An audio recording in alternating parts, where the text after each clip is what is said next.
वह लड़की जो हमेशा दूसरे नंबर पर आती थी, उसे टॉप स्पॉट इतना ज्यादा चाहिए था कि उसने क्लास के जीनियस को डेट करने का ऑफर दे दिया। लेकिन उसकी एक शर्त थी, उसे पहले नंबर पर आने का लक्ष्य छोड़ना होगा। जीनियस, जिसे पहले से ही उस पर क्रश था, उसने बिना सोचे समझे हाँ कर दी और जैसा सोचा था वैसा ही हुआ। जिस दिन एग्जाम का रिजल्ट आया, उसने उसे ठंडे दिल से छोड़ दिया।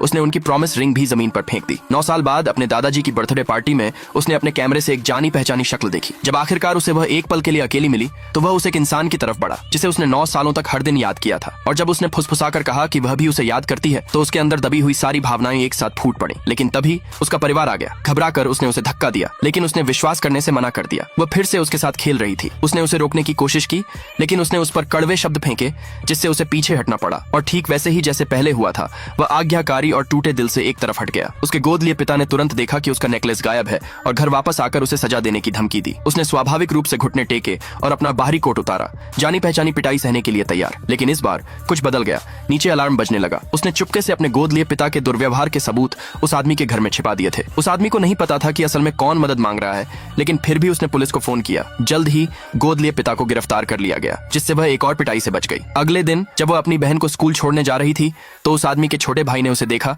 उसने तुरंत अपने भाई को बताया, जो एक भूला हुआ स्कूल बैग छोड़ने जा रहा था। उसने कहा कि उसे पक्का यकीन है कि उसने उसे देखा है। फिर उसने उसकी तरफ इशारा किया। उस आदमी ने उसकी परछाई देखी, उसे तुरंत पहचान लिया और उसका पीछा करने के लिए कार से बाहर कूद गया।